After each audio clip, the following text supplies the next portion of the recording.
পাথর চাপা দিয়ে তারপরে দুনিয়া থেকে বিদায় করে দেওয়া হচ্ছে। এ কোন যুগ? আইয়ামে জাহিলিয়াতের যুগে নারীরা জন্মগ্রহণ করলে যেভাবে পিতা তার সন্তানকে জীবন্ত কবর দিয়ে বিভিন্ন কায়দায় হত্যা করত, নিগৃহীত করত। জুলাই বিপ্লব কোনো ব্যক্তিকে চাঁদা দেওয়ার জন্য হয় নাই। জুলাই বিপ্লব কোনো ব্যক্তিকে বড়লোক বানানোর জন্য হয় নাই। জুলাই বিপ্লব কোনো সাধারণ নাগরিক থেকে শুরু করে বাংলাদেশের প্রেসিডেন্ট পর্যন্ত কোনো নাগরিকের বৈষম্য তৈরির জন্য জুলাই বিপ্লব হয় নাই।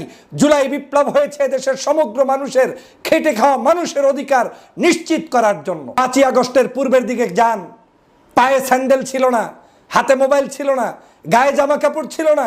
এখন বিশাল বিশাল পোশাকাদি গাড়ি ঘোড়া নিয়ে চলতে গিয়ে নিজেকে প্রশ্ন করুন, আপনি কোন কোন জায়গা থেকে বেনিফিটেড হচ্ছেন এবং অনৈতিকতা কোথায় কোথায় করেছেন। বাংলাদেশের প্রত্যেকটি রাস্তা ঘাটে, এমনকি পার্কিংয়ে, এমনকি ছোট্ট একটা ভ্যান গাড়িতে পর্যন্ত বিভিন্ন ধরনের অন্যায়ভাবে 1 গ্রুপ 2 গ্রুপ 3 গ্রুপ চাঁদাবাজি করছে।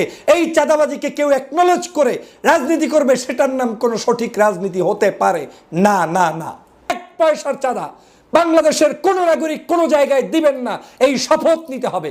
কোনো জায়গায় চাঁদা দিব না, চাঁদাবাজদেরকে স্থান দিব না। চাঁদাবাজ আমার আপন ভাই হলেও তার সাথে সখ্যতা রাখবো না, কোনো প্রকার অন্যায়ের সাথে আপোষ করব না। এই সিদ্ধান্ত না নিতে পারলে আপনি যেমন দেশপ্রেমিক না, তেমনি আপনি রাজনীতি করার অধিকার রাখেন না।